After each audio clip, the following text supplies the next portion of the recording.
नमस्ते, सत श्री अकाल, वाहेगुरु जी के खालसा, वाहेगुरु जी की फतेह। आज का ये जो ब्लॉग होने जा रहा है, ये हिंदी में होगा और उसका एक खास वजह भी है।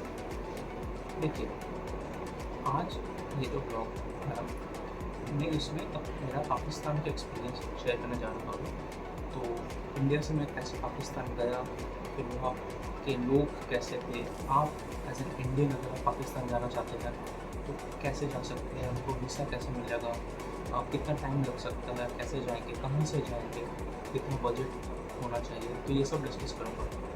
हिंदी में होने की वजह यही है कि देखिए, मेरा जो पिछला जो ब्लॉग्स था श्रीलंका और थाईलैंड का, वो मैं चाहता था एक वाइडर ऑडियंस तक पहुँचे। दुनिया के डिफरेंट देशों से वो मेरे वीडियोस देखे एंड उनको हेल्प मिले। बट ये वाला जो वीडियो है ये स्पेशली इंडियंस के लिए है, इसलिए बिकॉज ये जो तरीका से मैं पाकिस्तान गया ये सिर्फ इंडियंस को अलाउड है। तो अगर मैं सोचा, अगर मैं हिंदी में करता हूँ ये blog, Hindi is actually my third language by the way, so बहुत कुछ ग्रामेटिकल मिस्टेक्स हो सकता है, बट मैं कोशिश कर रहा हूँ ये कि हिंदी में करने के लिए, ताकि ज़्यादा से ज़्यादा इंडियन लोग ये ब्लॉग देख पाए और वो अपना जर्नी ऐसे प्लान कर सकते हैं। तो मैं जब मेरे पेरेंट्स से, मेरे दोस्तों से डैड के पाकिस्तान जा रहा था, तो उनका फर्स्ट सवाल था पाकिस्तान क्यों? क्यों कोई पाकिस्तान जाएगा? देखिए, पाकिस्तान जाने की तो बहुत वजह है, बट द रीज़न मैं पाकिस्तान गया was to visit Kartarpur. Kartarpur एक गुरुद्वारा है जो कि इंडिया पाकिस्तान बॉर्डर जो है, रैडक्लिफ लाइन जो है आपका, उसका 5 किलोमीटर उस पार है वो गुरुद्वारा। उसका नाम है श्री करतारपुर दरबार साहिब। तो मेनली लोग करतारपुर जब जाते हैं तो उस गुरुद्वारे में माथा टेकने के लिए जाते हैं। उसके बाजू में एक बाज़ार भी है, तो वो बाज़ार से कुछ लोकल शॉपिंग वॉपिंग करते हैं पाकिस्तान के कुछ सामान ले आने के लिए। तो मेरा भी वही वजह से था कि पाकिस्तान के लोग कैसे हैं, उनके मुल्क कैसे, ये सब देखने के लिए क्या हम लोगों के तरह ही वो लोग भी रहते हैं कि नहीं, कुछ अलग है कि नहीं, बिकॉज मीडिया में तो बहुत कुछ दिखाते हैं, असल में क्या चीज़ है वही मेरे को देखना था। एंड ऑब्वियसली गुरुद्वारे में माथा भी टेकना था मेरे को, तो अच्छे से हुआ वो सब। तो अब बात करते हैं कि पाकिस्तान जाना कैसे है। देखिए, उसके पहले मैं बात करना चाहता हूँ, एक मिसकंसेप्शन है लोगों को कि अगर आपका पाकिस्तान का स्टैम्प, इमिग्रेशन स्टैम्प होती है ना, वो तो आपका पासपोर्ट में लग गया तो बाहर विदेश देशों में जाने में दिक्कत हो सकती है।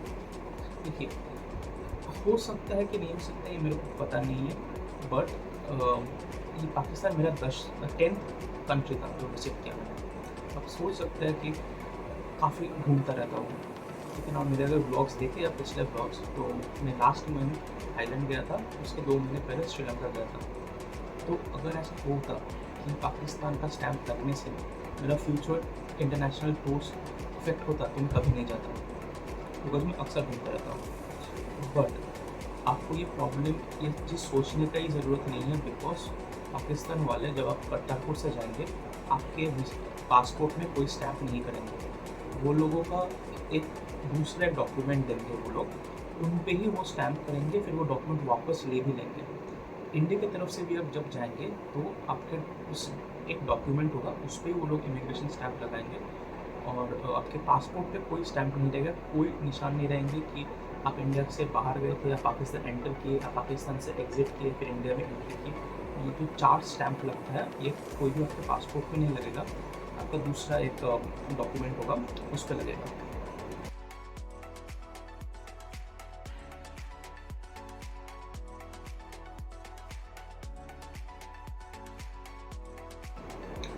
तो अगर if you are satisfied, if you convinced that हाँ मैं पाकिस्तान जा सकता हूँ, ये सब प्रॉब्लम्स नहीं हो सकता है, तो वीडियो को आगे देखिए। पाकिस्तान अगर आप करतारपुर से जाएंगे तो आपको 3 चीज़ें की ज़रूरत है। एक है वैलिड पासपोर्ट, कि आधार कार्ड, वोटर ID कार्ड कुछ मायने नहीं रखते हैं, आपका पासपोर्ट होना ज़रूरी है और पासपोर्ट वैलिड होना चाहिए, मतलब एक्सपायर्ड पासपोर्ट नहीं, जो पासपोर्ट वैलिड है वही पासपोर्ट आप ले सकते हैं।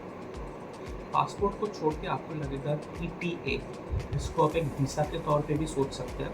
ETA क्या होता है? आपका एक ये परमिशन होता है, आपका पहले से परमिशन लेना पड़ता है आपको इंडियन गवर्नमेंट और पाकिस्तान गवर्नमेंट से कि आप इंडिया छोड़ के पाकिस्तान जाते हैं।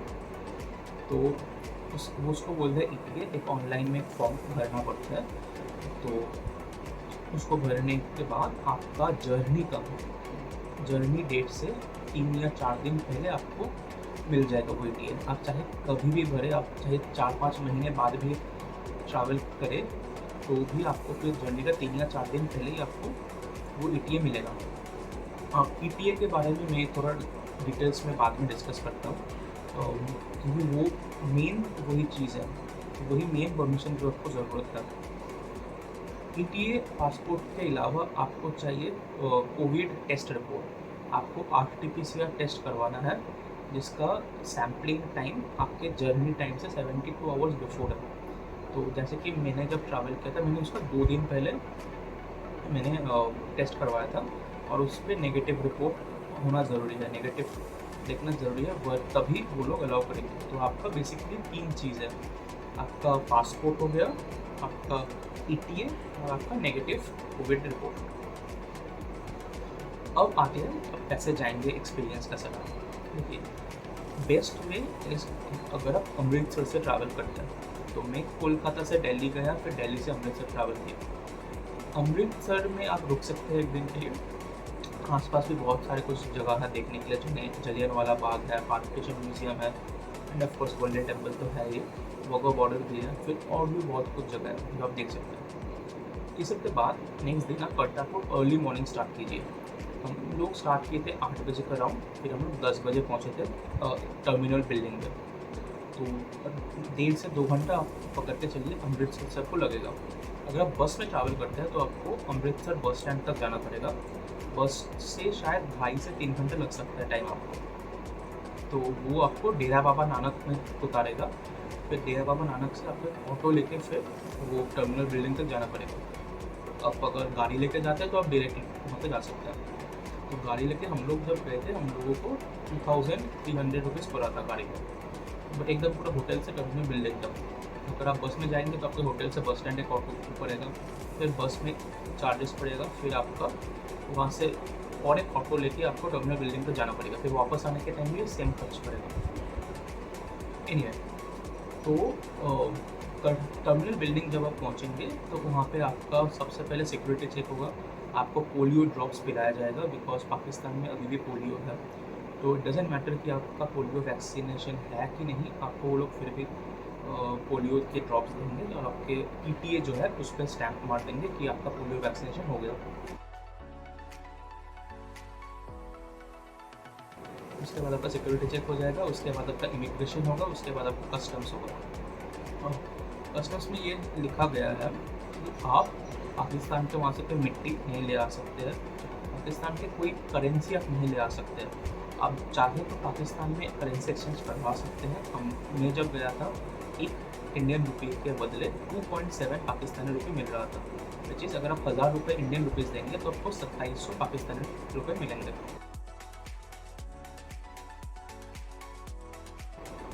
तो मैं थोड़ा करेंसी एक्सचेंज करवाया था, बिकॉज मेरे को कुछ लोकल शॉपिंग करना था।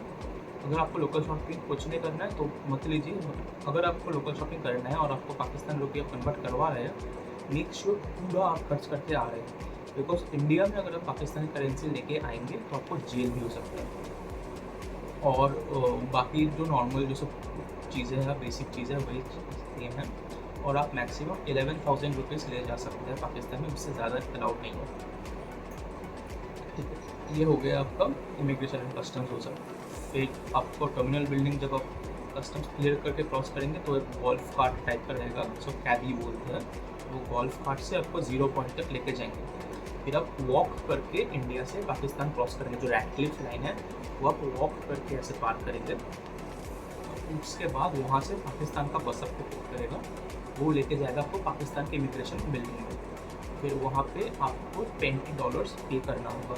ये आप इंडियन रुपी या पाकिस्तानी रुपये में पे नहीं कर सकते, आपको $20 US करेंसी में देना है। अगर आपके पास डॉलर नहीं है कोई बात नहीं, वहाँ पे बाजू में एक करेंसी एक्सचेंज का काउंटर है, आप इंडियन रूपी देके वहाँ से डॉलर्स ले सकते हैं। रेट थोड़ा ज़्यादा है, अगर आप तो मैं यही रिकमेंड करूँगा कि आप अपनी सिटी से डॉलर एक्सचेंज करवा के लेके जाइए, वहाँ पे महंगा पड़ेगा आपको।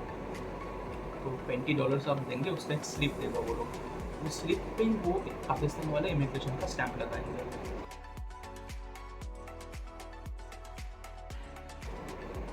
तो इमिग्रेशन वगैरह पाकिस्तान में जब हो जाएगा, फिर इमिग्रेशन के ऑफिस के उस पार से आपको और एक बस वहाँ से गुरुद्वारा तक लेके जाएगा। तो वो अराउंड 5 किलोमीटर्स है तो टर्मिनल बिल्डिंग, सॉरी वो टर्मिनल बिल्डिंग से गुरुद्वारा। फिर आप गुरुद्वारे में आप माथा टेक सकते हैं। वहाँ पे एक लोकल मार्केट भी है पास में, तो वो मार्केट में आप थोड़ा बहुत खरीदारी कर सकते हैं। तो आपको कुछ खाना चाहिए तो आप खाना खा सकते हैं, कुछ अगर वहाँ के लोकल सूट वगैरह कुछ लेना है तो आप ले सकते हैं। और फिर लंगर भी है गुरुद्वारे में, तो लंगर चखना ज़रूर। तो सबके बाद फिर आप वापस भी आना पड़ेगा आपको सेम डे पे। तो वहाँ से 3 बजे मैक्सिमम 3:30 बजे आपको स्टार्ट करना पड़ेगा, क्योंकि उसके बाद अगर आपका इमिग्रेशन ऑफिस 4 साढ़े 4 बजे तक क्लोज हो जाता है। तो आप अगर उससे लेट आएंगे तो आपको मुश्किल हो जाएगा फिर, क्योंकि पाकिस्तान में रुकना अलाउड नहीं है, तो आपको सेम डे वापस भी आना पड़ेगा। तो हम लोग 3 बजे स्टार्ट किए थे वहाँ से, और फिर इंडिया में 4 साढ़े 7 4 सवा 4 तक वापस आ गए थे। तो या मेक श्योर दैट आप टाइम ज़रूर देखिए और उसी के हिसाब से वापस आइए। तो ये रहा बेसिकली मेरा फुल एक्सपीरियंस, आप कैसे जा सकते हैं। काफ़ी सुंदर जगह है, काफ़ी वार्म वेलकम हम लोगों को मिला था। ये जो बात है ना कि दुश्मन मुल्क है इंडियन, दुश्मन है पाकिस्तानियों के लिए, पाकिस्तानी दुश्मन है इंडियंस के लिए, ये सब देखिए कुछ लोग होते हैं। ये इंडियन में भी सब इंडियंस ऐसे मासूम नहीं होते। सिमिलरली पाकिस्तान में सब पाकिस्तानी शायद अच्छे ना हो, बट 99% इंडियंस अच्छे हैं, 99% पाकिस्तानी भी अच्छे हैं। आप अगर जाएंगे तो आप देख पाएंगे कितना भाईचारा है एक दूसरे देशों के सिटीजन्स के बीच में। तो ये मैं ऑब्वियसली जब मैं ये प्लान किया था, मैंने लोगों के ब्लॉग्स देख के मैंने ये प्लान किया, तो लोगों के ब्लॉग्स में भी दिख रहा था मेरे को दी वार्मनेस ऑफ देयर वेलकम। तो हम लोग भी जब पहुँचे थे वहाँ पे पाकिस्तानी टूरिस्ट पुलिस रहते हैं गुरुद्वारे के अंदर, तो वो लोग हम लोगों को एकदम वार्मली हम लोगों को वेलकम किया है। तो मैं sure that we feel at home. ऐसा लगा ही नहीं था कभी भी कि हम लोग एक दूसरे देश में हैं। बट वो इमिग्रेशन हुआ ना, और हम लोग वो लाइन क्रॉस किए थे, तो उससे हम लोग को कन्विंस हुआ था कि हाँ हम लोग दूसरे देश में ही है। बट वरना पूरा वहाँ पे भी सब हिंदी में बोल सकते हैं, तो आपको लैंग्वेज की कुछ प्रॉब्लम नहीं है। वो लोग एक्चुअली उर्दू में बात करते हैं, बट हिंदी और उर्दू बहुत सिमिलर है, तो आप आराम से हिंदी में बात कर सकते हैं। वो लोग आपको बात समझ भी पाएंगे, आपको रिप्लाई भी उसी में करेंगे। और ये जो पूरा जो ट्रिप है आपका टर्मिनल बिल्डिंग से जाने से आने के बीच में सिर्फ आपको $20 देना पड़ेगा। उसमें आपका सब ये फॉर्मेलिटीज़ कवर्ड है। आपका जो बस कैब वगैरह जो सब कैबी और बस जो सब है, सब एक्सपेंसेस इंक्लूडेड है। सिर्फ आपको $20 देना पड़ेगा। हाँ, अगर आप लोकल मार्केट से कुछ खरीदारी करते हैं तो उसका अलग रेट है, बट उसके अलावा पूरे ट्रिप में आपको $20 देना पड़ेगा। और आपका अमृतसर से डेरा बाबा नानक के टर्मिनल बिल्डिंग तक आना जाने का जो खर्चा है वो अलग से देना पड़ेगा ऑब्वियसली। तो ये रहा basically overall idea of how this Kartarpur thing is, ठीक है ना। मेन चीज़ है ETA, इसको बोलते हैं इलेक्ट्रॉनिक ट्रैवल ऑथराइजेशन, ठीक है ना। ये आपको ऑथराइज करता है या परमिशन देता है कि आप एज एन इंडियन आप करतारपुर जो पाकिस्तान में है वहाँ पे आप जा सकते हैं। तो एक वेबसाइट है, वेबसाइट का लिंक ये रहा नीचे। इस वेबसाइट में जाके आपको अप्लाई करना है, आपके पासपोर्ट नंबर देना है। और एक चीज़ है कि अगर आज आप अप्लाई कर रहे हैं तो नेक्स्ट 15 डेज़ के बाद ही आपको स्लॉट मिलेगा जाने का। जैसे कि अगर आप 20 तारीख को सपोज जाना चाहते हैं तो 5 तारीख या उसके पहले आपको फॉर्म फिल करना है। तो 15 दिन इन एडवांस फिलअप करना है आपको फॉर्म फिलअप करने में 2 मिनट भी नहीं लगेगा। कुछ भी डिटेल्स ऐसा कुछ नहीं है, बस आपका पासपोर्ट नंबर और आपका basic date of birth, address वगैरह ये सब देना पड़ेगा आपको। उसके बाद देखिए किसी किसी लोगों का पुलिस वेरिफिकेशन होता है, किसी किसी लोगों का मिनिस्ट्री ऑफ एक्सटर्नल अफेयर्स से लोग आते हैं, किसी किसी लोगों का दोनों ही होता है, police verification plus ministry of external affairs से लोग आते हैं, किसी किसी लोगों का कुछ भी नहीं होता है। मेरा पुलिस वेरिफिकेशन हुआ था, उसके 2 दिन बाद अप्लाई जब किए थे उसके 2 दिन बाद पुलिस वेरिफिकेशन हुआ था। मेरे को पुलिस स्टेशन जाके डॉक्यूमेंट्स वगैरह दिखाना था, एक लेटर भी लिखना था मेरे को। उसके बाद पुलिस वेरिफिकेशन के 4 दिन बाद मिनिस्ट्री ऑफ एक्सटर्नल अफेयर्स से 2 ऑफिसर्स आए थे मेरे घर में वेरिफिकेशन के लिए। ऑलमोस्ट 1 घंटा मेरा इंटरव्यू चला। इंटरव्यू तो नहीं, इंटरोगेशन है, बट वो इंटरव्यू की तरह ही लगा था। बहुत कुछ सवाल पूछ रहे थे। तो फाइनली वो 1 घंटे के आसपास चला। फिर उसके बाद मेरे ट्रैवल डेट से ठीक 4 दिन पहले शाम को मेरे को मेरा ETA मिल गया था। आपको ETA प्रिंट आउट लेना है। आप वो कलर्ड भी ले सकते हैं, ब्लैक एंड वाइट भी ले सकते हैं, बट हार्ड कॉपी मस्ट है। उसके साथ साथ आपको कोविड रिपोर्ट करवाना है। कोविड टेस्ट आप 2 या 3 दिन पहले करिए, बट मेक श्योर कि 72 आवर्स से ज़्यादा ना हो, उसमें नेगेटिव होना चाहिए। उसका कोविड टेस्ट का भी आपको हार्ड कॉपी चाहिए। आप जो आपको ईमेल में मिलता है उसका भी आप प्रिंट आउट करवा सकते हैं, या फिर आप डायरेक्टली क्लिनिक में जाके जो रिपोर्ट मिलते हैं हार्ड कॉपी वो ले सकते हैं। और पासपोर्ट, ऑब्वियसली पासपोर्ट का भी हार्ड कॉपी चाहिए। तो ये 3 चीज़ बेसिकली ज़रूरी है। आपको ये मैटर नहीं करता कि आपका डबल डोज है कि नहीं, हो या ना हो, फिर भी आपको RT-PCR करवाना है, वो ज़रूरी है। तो बेसिकली यही चीज़ है। आप और कुछ ऐसे कोई ज़रूरत नहीं है। और आई होप कि I have covered all the details. Expenses की बात की जाए तो ज़्यादा कुछ ऐसे कुछ एरिया है नहीं एक्सपेंस करने का। आपको यहाँ से अमृतसर से डेरा बाबा नानक, जैसे कि मैंने बताया, 2300 रुपये लगा था। और फिर वहाँ पे $20 लगा था। $20 मैंने जब कन्वर्ट किया था मेरे को 85.65 का रेट मिला था, विच इज़ अराउंड 1712 रुपीज़ के आसपास मेरा लगा इंडियन रुपीज़ में, वो $20। अब ये डिपेंड करेगा कि आप कहाँ से एक्सचेंज करवा रहे हैं। तो इसको छोड़ के आप थोड़ा बहुत वहाँ पर शॉपिंग कर सकते हैं। मैंने कुछ मुल्तानी हलवा खरीदा, कराची हलवा खरीदा। तो ये दोनों चीज़ अराउंड ½ किलो, फिर 500 पाकिस्तानी रुपीज़ का पड़ा था। तो इंडियन रुपीज़ में आप देखेंगे तो 180-190 रुपये के आसपास वो पड़ेगा ½ किलो का वो मिठाई का डब्बा। तो आप जब गए हैं तो आप थोड़ा बहुत खरीदारी करके आइए अगर आपको मन हो। ऐसी कुछ बात नहीं है कि आप लेके नहीं आ सकते कुछ चीज़ वहाँ पे। आप सिर्फ करेंसी वापस नहीं लेके आ सकते, अपनी मिट्टी आप वहाँ से नहीं लेके आ सकते। इसी जो रेस्ट्रिक्शन है। और एक लिमिट है कि आपका जो बैग है वो 7 किलो से ज़्यादा नहीं होना चाहिए। आप मैक्सिमम 7 किलो लेके जा सकते हैं। और 11,000 रुपीज़ इंडियन रुपीज़ में आप मैक्सिमम ले सकते हैं, जो कि RBI का गाइडलाइन है। हाथ में थोड़ा टाइम लेके जाइए। मैं रिकमेंड करूँगा आप 8 या 8:30 बजे मैक्सिमम अमृतसर से स्टार्ट कर लीजिए। बिकॉज हम लोग जब गए थे हम लोग को ऑलमोस्ट 2 घंटा लग गया ये इमिग्रेशन, सिक्योरिटी, कस्टम्स, पोलियो वगैरह ये सब करने में। तो वापस आने के टाइम भी थोड़ा बहुत सिक्योरिटी में टाइम था, तो 1 घंटे के आसपास लग गया था। तो आराम से हाथ में एटलीस्ट आप वहाँ पे 2 घंटा पकड़ के चलिए। हम लोग 10 बजे पहुँचे थे, फिर 12 बजे पाकिस्तान पहुँचे थे हम लोग। फिर 12 से 3 बजे हम लोग आसपास घूमे, फिर 3 बजे वापस निकलना पड़ा था, क्योंकि 4-4:30 बजे तक हम लोग को वापस इंडिया पहुँच जाना था। तो बस यही चीज़ है करतारपुर जाने के लिए। अगर आप ट्रैवल करना चाहते हैं तो बेझिझक कीजिए, कोई प्रॉब्लम नहीं है। मैं अभी इंडिया में बैठ के मैं बात कर रहा हूँ आपसे, तो मेरे साथ पाकिस्तान से सही सलामत वापस भी आ गया। तो ऐसा कुछ प्रॉब्लम नहीं होना चाहिए। आप बस रूल्स फॉलो कीजिए, कुछ उल्टा सीधा किसी से मत बात कीजिए। और हम लोगों का इनफैक्ट मैं जब गया था एक पाकिस्तानी न्यूज़ चैनल से कोई आया था, मेरा इंटरव्यू भी लिया था। आई डोंट थिंक मेरे को इंटरव्यू लिंक मिलेगा। मैंने जो फ़ोन नंबर है वहाँ पे मेंशन, हम लोग को फ़ोन नंबर देने से मना किया था। तो फ़ोन नंबर आप कभी किसी को मत दीजिए अपना पाकिस्तान में, क्योंकि वो मना किया गया है Indian customs, Indian immigration officers के से। तो शायद मेरे को वो लिंक नहीं मिलेगा शायद, बट अगर मिलता तो ऑब्वियसली मैं शेयर करता मेरा जो इंटरव्यू का जो लिंक था। Apart from that I don't think और कुछ आपको जानना ज़रूरी है। बजट हो गया, आपको क्या क्या डॉक्यूमेंट्स मिलना चाहिए वो भी हो गया, आप कैसे जा सकते हैं, कहाँ से जा सकते हैं, वो भी कवर कर लिया।